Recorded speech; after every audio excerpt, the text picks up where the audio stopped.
All right, guys. Truth is, sales doesn't break when the market gets tough.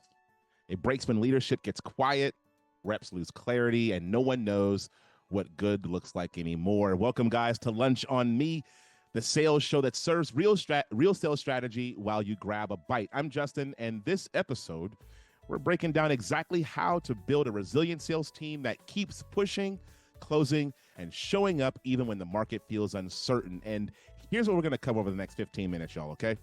We're going to cover how to align your sales culture with your business goals without a pep talk, because we need less of that stuff, right? And we're going to talk about a fast 3-step objection handling framework you can use today to break through budget and timing stalls. Then we're going to talk about a huddle structure that sharpens execution in 10 minutes or less. And then we're going to finish up with how to hold reps accountable without lighting them on fire. And I'm not doing this alone. Okay, as always, joining me is someone who's led through multiple economic cycles and knows what it takes to win in chaos. Ryan Adamson. Ryan, when the pressure hits, what's the first early signal that your sales team is drifting off mission?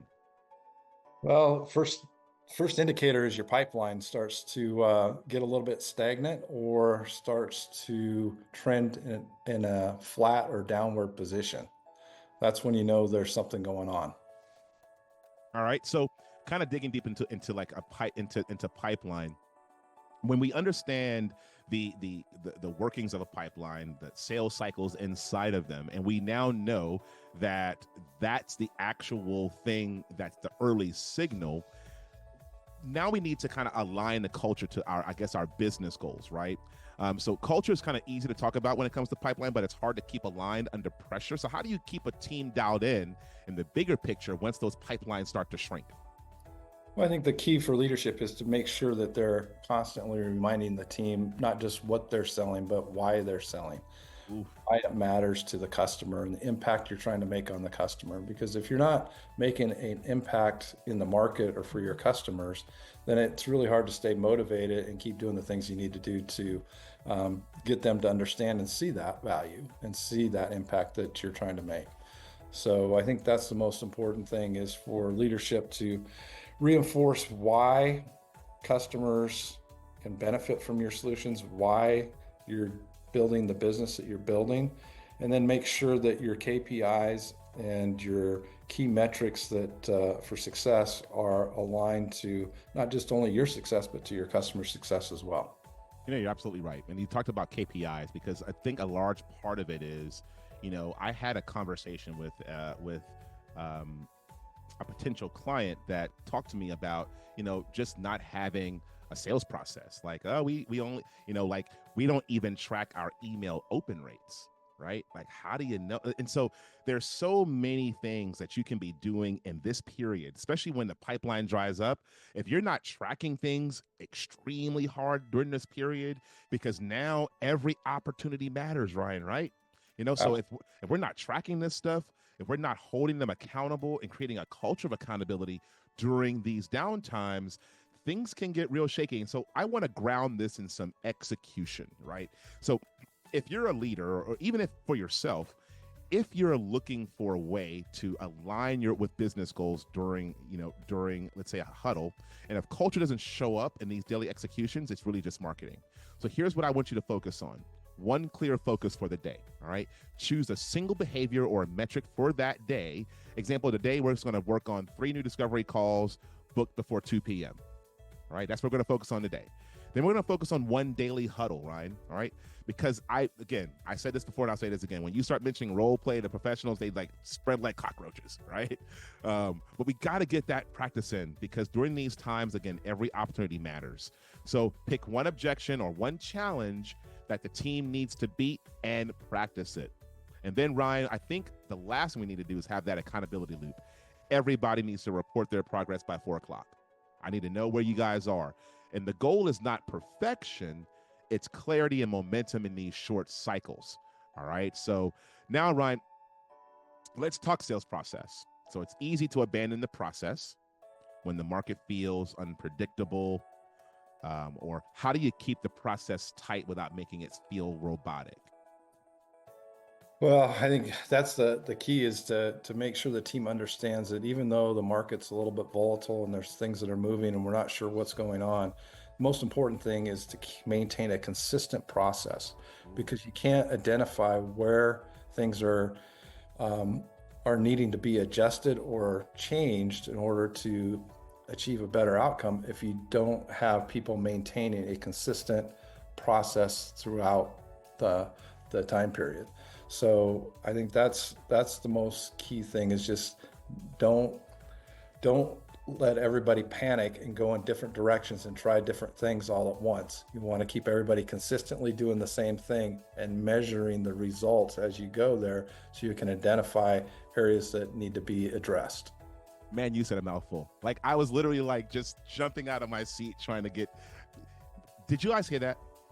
Everything starts with a repeatable process. And the reason why you need a repeatable process, Ryan, you said it best, because how do I know where the leakage is in the system if I don't do the same thing over and over and over again? Right? So Exactly. exactly right, man. So here's something that I would recommend for a leader or even for yourself, kind of a 10-minute daily huddle structure. All right, you ready? So do a priority check. What's the single most important thing we're driving today? What KPI are we driving today? Number two, you want to do a pipeline pulse. Who has something stuck that needs Ryan's attention, right? When you got the big guns and we're slow and things are kind of slow, now you put the big guns on this stuff to get these things across the finish line. Okay, what's the block that's keeping us from getting this deal over the finish line?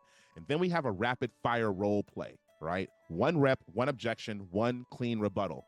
Okay, guys, this stuff actually works, FYI. And then last but not least, you want to have a KPI lock in. What's our number today? And what will we hit by close of business? What's the revenue number? Ryan, you've been there. Hey guys, we need $1 million by the end of the day. Hit the phones, right? And Yep. so this can be for B2B.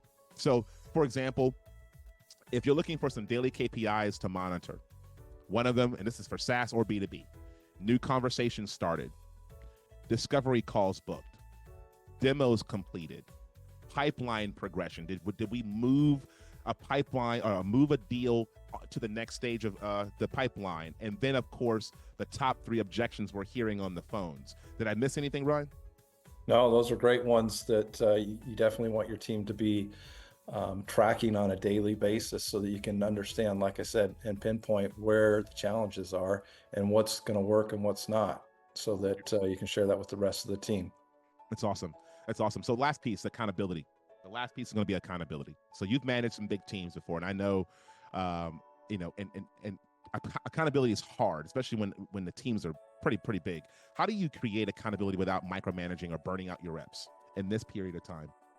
Well, I mean, salespeople are accustomed to being measured, and I think leaderboards are definitely a good way to do it, so that you can kind of see and track, where everybody's progress is. And again, it's not to shame anybody; it's just to make sure that everybody is aware of what's important and how everybody's tracking towards the goals that we've set as a team.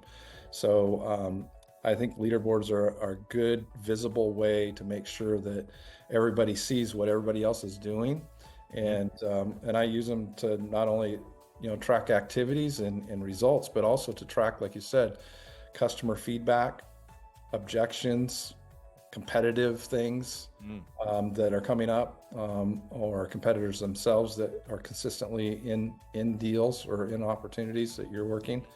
All that stuff, seeing it on a whiteboard or seeing it on a leaderboard, either virtual on a TV screen or just on like I said, a sticky pad or whiteboard, that type of thing is very, very powerful.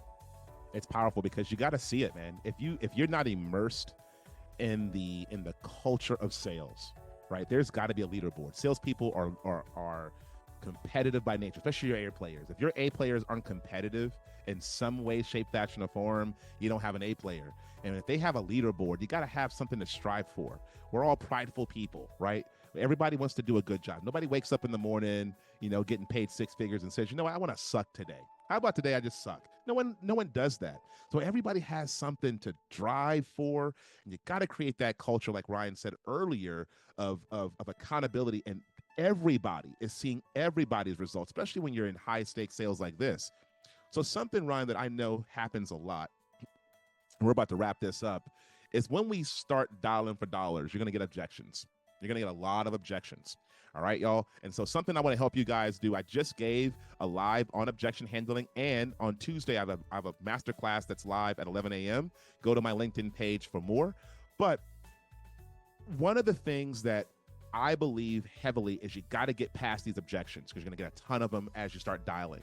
So something that I believe is I teach objection handling is less about rebuttals and more about restoring control, right? You got to get these folks back on the phone with you. You got to get the discourse started again. And here's a 3-step framework for all you sellers out there who are listening to get these conversations back on track. So something like this, we want to rewind the pain. So you reach out to a guy or a prospect and you say something like this. Can I ask a question? When we first connected, you mentioned that you were losing $100,000 a month in revenue.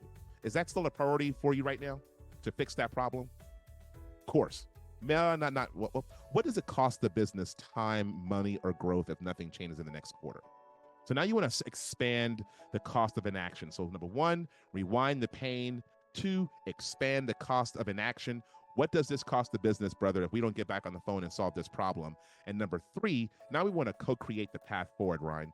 What's the smartest next step that we can take to get this, Ryan, back on your calendar, back on the priority list so we can move forward? If you follow that 3-step framework, when you start making your calls, you're going to close more deals often than not. Ryan, what did I leave out there? No, that's spot on.